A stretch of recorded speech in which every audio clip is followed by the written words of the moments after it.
Bonjour, dans cette capsule, on voit un exemple du calcul de la masse d'un solide. Il s'agit de calculer la masse du solide qui occupe la région E qui est décrite comme vous le voyez. Il s'agit de la partie d'une sphère solide de rayon 1 centrée à l'origine et qui est située dans le premier octant, c'est-à-dire dans la région de l'espace où toutes les coordonnées sont positives. La première chose à faire, c'est de représenter E, et ici, sa projection dans le plan des XY.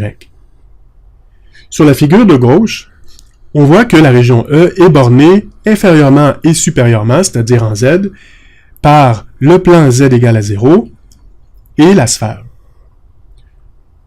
Dans la projection dans le plan des XY, on a un quart de disque qui correspond à l'intersection de la sphère avec le plan Z égale à 0, ce qui nous donne un cercle de rayon 1 centré à l'origine.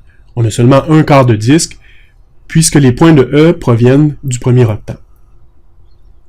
Puisqu'on a projeté dans le plan des XY, on va chercher à décrire E comme un domaine de type 1. Si on regarde la figure de gauche, on a déjà vu que la borne inférieure pour Z, c'est 0. La borne supérieure, c'est donné par l'équation de la sphère. Dans cette équation, on isole le Z et on obtient deux racines. On considère la racine positive puisqu'on considère seulement des points du premier octant où Z est positif. On obtient comme borne supérieure racine de 1 moins x2 moins y2.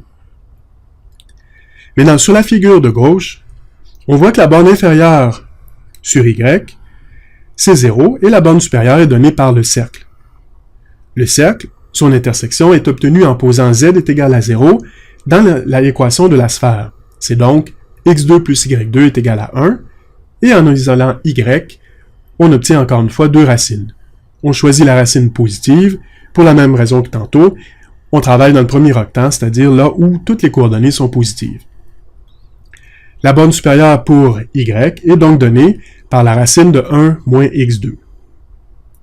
Finalement, sur la figure de droite, on voit que x varie entre 0 et 1. Ici, on a décrit E comme un domaine de type 1 au sens des intégrales triples, et on a choisi de décrire D comme un domaine de type 1 également, mais au sens des intégrales doubles. On a maintenant une description explicite de la région E, et il nous reste maintenant à trouver une formule pour la fonction de densité.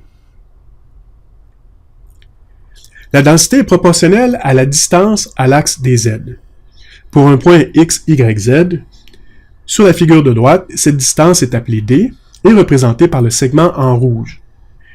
On voit que cette distance d, c'est le rayon d'un cercle qui passe par le point et qui est à la hauteur z. La distance, qui est le rayon, est donnée par la formule habituelle, c'est-à-dire la distance du point x, y à l'origine, donc racine de x2 plus y2. Maintenant qu'on a la distance à l'axe des z, il est facile d'écrire une expression pour la fonction de densité. Rho de x, y, z, c'est k fois racine de x2 plus y2, où k est une constante positive. Ici, on remarque que rho ne dépend pas explicitement de z. On est prêt à calculer la masse. La formule pour la masse, comme on l'a déjà vu précédemment, c'est l'intégrale de la fonction de densité sur la région E. Explicitement, comme intégrale de type 1, on obtient ce que vous voyez ici à droite, c'est-à-dire entre crochets l'intégrale où les bornes sont celles de z, et où le rho a été remplacé par l'expression qu'on a trouvée. Ici, l'intégrale semble un peu compliquée, mais on remarque que l'intégrale ne dépend pas de z, ce qui fait que intégrer par rapport à z entre les crochets, c'est en fait très simple. On substitue les bornes, et on obtient une intégrale double qui est la suivante. Maintenant, le domaine d'intégration D est un quart de disque, ce qui nous donne l'idée de passer en coordonnées polaires, puisque un quart de disque, centré à l'origine, est très facile à décrire en coordonnées polaires. Si on regarde la fonction intégrée, qui est assez compliquée, on remarque que le premier des deux facteurs, c'est la racine de x2 plus y2, qui en coordonnées polaires est simplement r. Le deuxième facteur, c'est racine de 1 moins x2 moins y2, et on sait que x2 plus y2, c'est r carré, ce qui fait que l'expression racine de 1 moins x2 moins y carré se simplifie en racine de 1 moins r2 lorsqu'on passe aux coordonnées polaires. Ce qu'on vient de faire, c'est d'évaluer la difficulté de l'intégrale si on passe en coordonnées polaires, et il semble que les choses se simplifient à la fois dans la description de D et dans la fonction intégrée.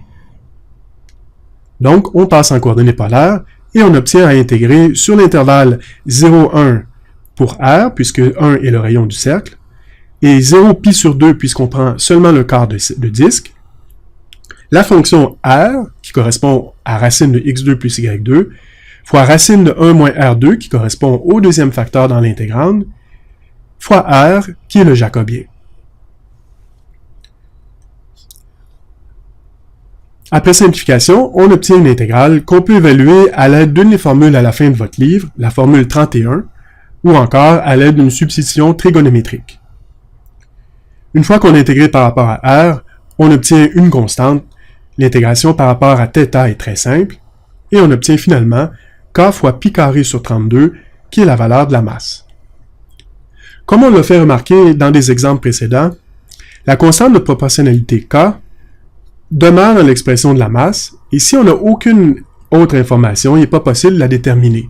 Donc, on garde m avec la constante k. Voici ce qu'on a fait dans cette vidéo.